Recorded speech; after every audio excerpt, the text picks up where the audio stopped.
Elle les a déposés dans une poubelle sous la pluie, pensant ne jamais les revoir. 20 ans plus tard, affamée et brisée, elle supplie, sans savoir qu'elle mendie chez ses propres filles. Esther avançait dans une rue vide, serrant ses petites filles dans ses bras. Ce soir-là, elle avait décidé de les abandonner dans une poubelle, comme des déchets. Le ciel, obscur et lourd de nuages, était zébré d'éclairs, et le tonnerre grondait avec force. Bientôt, elle repéra un portail. À côté, une poubelle.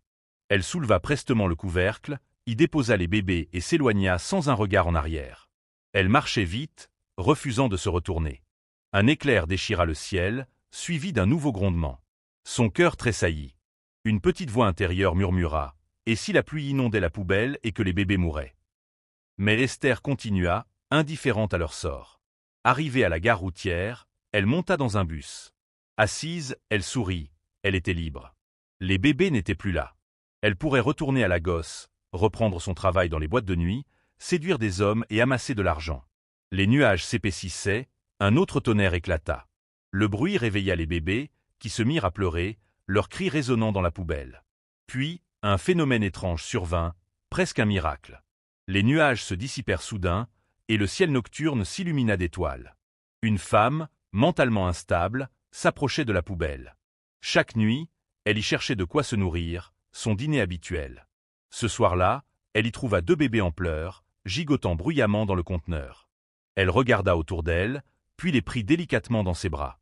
Elle trouva aussi un morceau de pain sec, couvert de moisissures. Elle le glissa dans son sac et marcha lentement vers son abri, derrière une maison, son unique refuge. Là, elle étendit des chiffons sales au sol et y déposa les bébés. Ils continuaient de pleurer, leur voix perçant la nuit, appelant leur mère. La femme s'agenouilla près d'eux. « Je sais que vous avez faim, » dit-elle. « Je vais vous nourrir. » Elle émietta le pain moisi, tenta de leur faire avaler les miettes. Mais les bébés les repoussèrent, pleurant encore. Le visage de la femme s'assombrit, agacé. « Désolé, mes petits, ne pleurez pas, » dit-elle doucement. Puis, sa voix se fit dure, « Arrêtez de pleurer. Ne me dérangez pas. Je suis votre mère, obéissez. » Mais les pleurs persistaient. Son expression s'adoucit, sa voix redevint tendre. « Pardon de vous avoir crié dessus, » murmura-t-elle. « Je ne crierai plus, vous êtes mes enfants. » Elle leur donna de l'eau d'un vieux récipient sale, tout ce qu'elle avait. Les bébés burent et, peu à peu, cessèrent de pleurer, s'endormant. La femme les couvrit de chiffons crasseux, s'allongea près d'eux et s'endormit profondément. À l'aube, M. Samuel sortit pour son jogging matinal. Près d'un coin calme, il vit la femme instable, assise au sol avec 2 bébés. Ils pleuraient fort, affamés, n'ayant jamais passé autant de temps sans le lait de leur mère. Samuel s'arrêta, observa de plus près. Il reconnut la femme, connue dans le quartier. Elle n'avait jamais été enceinte. Ces bébés ne pouvaient être les siens. Elle les avait sans doute trouvés quelque part. L'abandon de bébés par des mères célibataires était fréquent. Samuel devina un cas tragique. Il s'approcha prudemment, mais la femme se leva soudain, furieuse. « Pourquoi tu viens? Tu veux voler mes bébés ?» cria-t-elle, ramassant des pierres pour les lui lancer. Samuel recula, mais son regard resta fixé sur les bébés en pleurs. Son Coeur Serra. Il pensa à sa femme et à ses jumeaux, morts dans un accident 3 ans plus tôt, à peu près du même âge. Il savait qu'il devait aider ses bébés, mais d'abord calmer la femme. Il se souvint de son amour pour le coca. Fouillant sa poche, il en sortit de l'argent, le lui tendit et dit « Prends ça, va acheter 5 bouteilles de coca, bois-les avec tes bébés. » En voyant l'argent et entendant coca, son visage changea. Elle lâcha les pierres, s'approcha et dit, reconnaissante « Merci, monsieur, merci beaucoup. » Samuel pointa la rue principale. « Va chercher le coca, je surveille tes bébés, » dit-il doucement.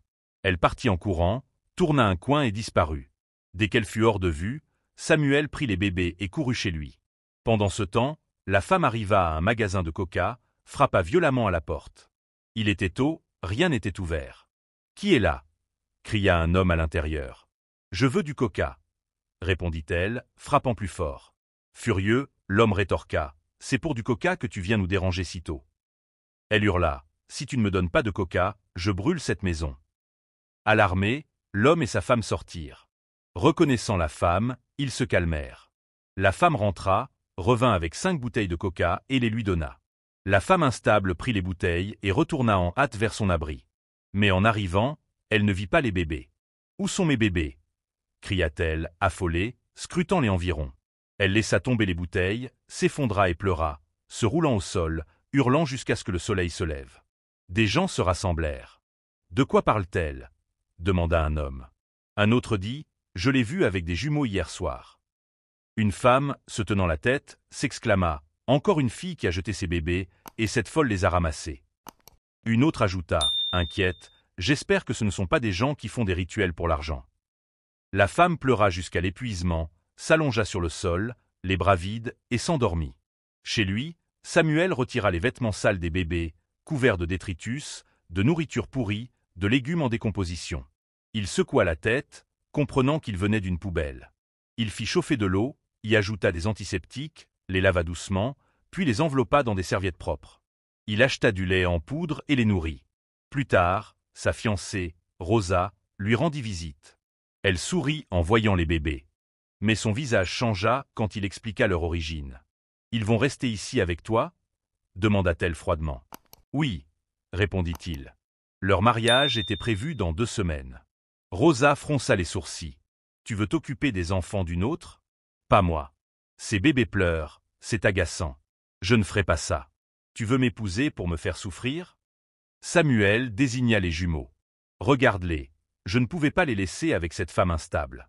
Elle ne peut même pas s'occuper d'elle-même. » Rosa rétorqua. « Tu n'es qu'un chauffeur de minibus, sans argent, et maintenant tu veux ce fardeau ? Ramène-les où tu les as trouvés. S'ils meurent, c'est leur destin. Leur mère ne les voulait pas, pourquoi toi ?» Samuel la supplia, mais Rosa refusa d'écouter. Le lendemain, elle annula le mariage et partit. Samuel, bouleversé, aimait Rosa profondément. Son départ lui brisa le cœur. Il resta dans sa chambre avec les bébés, perdu. Mais une chose était sûre, il ne les ramènerait pas là-bas. Après avoir perdu ses jumeaux au même âge, il voyait en eux une seconde chance d'être père. Il décida de tout faire pour eux. Le lendemain, un défi plus grand survint. Les bébés avaient une forte fièvre, leur corps brûlant, leur respiration faible. Samuel les emmena d'urgence à l'hôpital. Le cas était grave. Le médecin les redirigea vers un hôpital spécialisé. Là, le diagnostic tomba. Une bactérie des ordures a attaqué leurs intestins. Sans opération demain, ils risquent de mourir. Le traitement coûterait plus d'1 million de Naira pour les deux. Samuel, anéanti, rentra chez lui, inquiet. Pendant ce temps, Esther savourait sa vie à Lagos, oubliant son acte cruel. Elle buvait, dansait, séduisait des hommes, gagnant beaucoup d'argent, tandis que les jumeaux luttaient pour survivre sous assistance respiratoire. Mais Esther ignorait que son passé la rattraperait bientôt, avec un châtiment terrible. Le lendemain, Samuel prit une décision déchirante. Il vendit son minibus. Sa seule source de revenus, à bas prix, mais assez pour couvrir les frais médicaux. Il paya l'hôpital, et l'opération réussit. Après 2 mois, les jumeaux rentrèrent. La mère de Samuel l'aida à s'en occuper. Sans minibus, il travailla dans une carrière, cassant des pierres, s'engageant à fond pour les bébés. Il les scolarisa, du primaire au secondaire. Mais ses revenus étaient faibles. Les jumelles, devenues grandes, vendaient des bananes dans la rue après l'école pour aider. Elles économisaient pour l'université, rêvant de devenir architectes au Nigeria. Mais après le lycée, elles échouèrent aux examens WAEC et Jean. Ce soir-là, elles rentrèrent, le cœur lourd, et montrèrent leurs résultats à leur père. « Papa, on t'a déçu », dirent-elles. Il les serra dans ses bras, souriant. « Ce n'est pas facile d'étudier en vendant des bananes. Vous ne m'avez pas déçu, je suis fier de vous. Dieu ouvrira d'autres portes. Tant que vous vivez, votre avenir est prometteur. » Ces paroles chaleureuses allégèrent leur déception. Avec son soutien, les jumelles refusèrent d'abandonner. Elles investirent leurs économies dans leur commerce de bananes, qui explosa. Des camions leur livraient directement. Lucie et Celestina devinrent les principales distributrices de fruits de la ville, puis de 5 États, ajoutant oranges et ananas. Elles construisirent un dépôt, retirèrent leur père de la carrière et le nommèrent gestionnaire. Ils priaient chaque jour pour leur succès. Pendant ce temps, Esther, vieillie, ne dansait plus. Les hommes ne voulaient plus d'elle. Revenue de Lagos sans rien, malade sans le savoir, elle n'avait plus d'argent. Ses compétences de boîte de nuit étaient inutiles dans l'économie nigériane. La vie devint dure. Parfois, elle dormait sans manger. Trop honteuse pour retourner au village, elle craignait qu'on lui demande des nouvelles de ses jumelles. Un matin, elle prit un plateau pour vendre des oranges. Sans argent, elle alla au dépôt de Lucie et Celestina. suppliant un employé, « Je veux vendre des fruits, mais je n'ai rien. Donnez-m'en, je rembourserai ce soir. » Il refusa, « Ici, on paye d'abord. » Désespérée, Esther insista, mais il invoqua la politique de l'entreprise. Lucie et Célestina arrivèrent. L'employé les désigna, ce sont les patronnes. Surprise, Esther demanda, « Ces jeunes filles possèdent tout ça ?» « Oui, » répondit-il fièrement. Esther supplia, des larmes dans la voix. « Aidez-moi, je n'ai rien. » Quelque chose en elle sembla familier aux jumelles. « Pas de problème, » dit Lucie, ordonnant à l'employé de lui donner des fruits. Esther s'inclina. « Merci, vos parents doivent être fiers. » Célestina sourit, « Nous avons un père merveilleux, il a tout donné pour nous. » Esther promit de revenir payer et partit avec son plateau. Ce soir-là, les jumelles discutèrent avec leur père. Malgré leurs questions répétées, il évitait toujours de parler de leur mère. Lucie insista, « Papa, dis-nous qui elle est, même une photo. » Célestina ajouta, « On veut savoir. » Samuel, rassemblant son courage, les emmena voir la femme instable, assise sous un arbre. « C'est elle qui vous a trouvé, » dit-il. Confuses, elles répondirent, « On ne comprend pas. » Il leur révéla la vérité. Leur vraie mère les avait jetés dans une poubelle, et cette femme les avait récupérés. Les jumelles, bouleversées, rentrèrent en silence.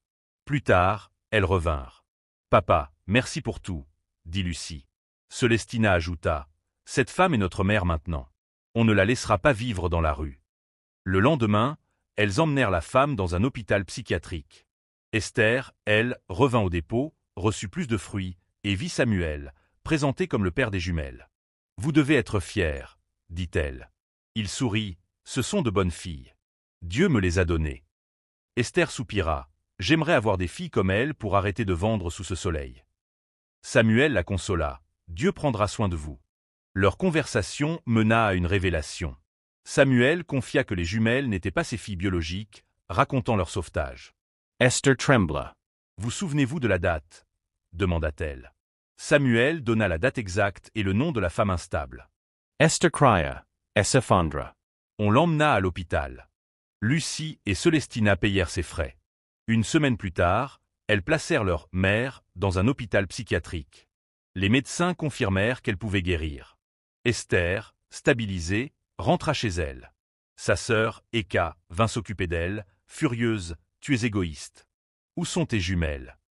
Esther, rongée par la culpabilité, resta muette. Plus tard, les jumelles visitèrent leur mère, qui parlait mieux. Informée qu'elle payait son traitement, elle demanda, confuse, « Pourquoi vous occupez-vous de moi ?» Lucie répondit, « Vous êtes notre mère. Vous nous avez sauvés. » Émus, les médecins pleurèrent. Mais pour Esther, une tempête approchait.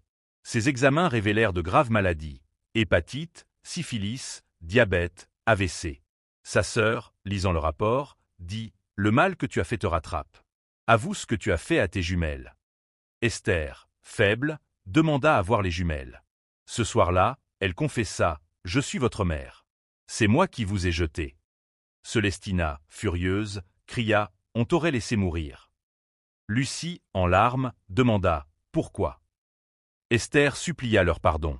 Samuel les emmena dehors, les exhortant à considérer la souffrance d'Esther.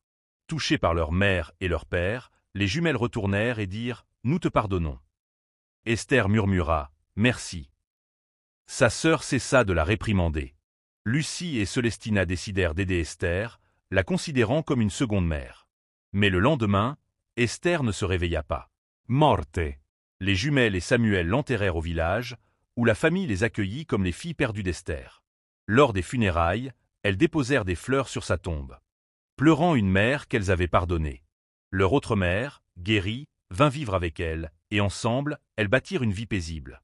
Merci d'avoir lu, que Dieu vous bénisse.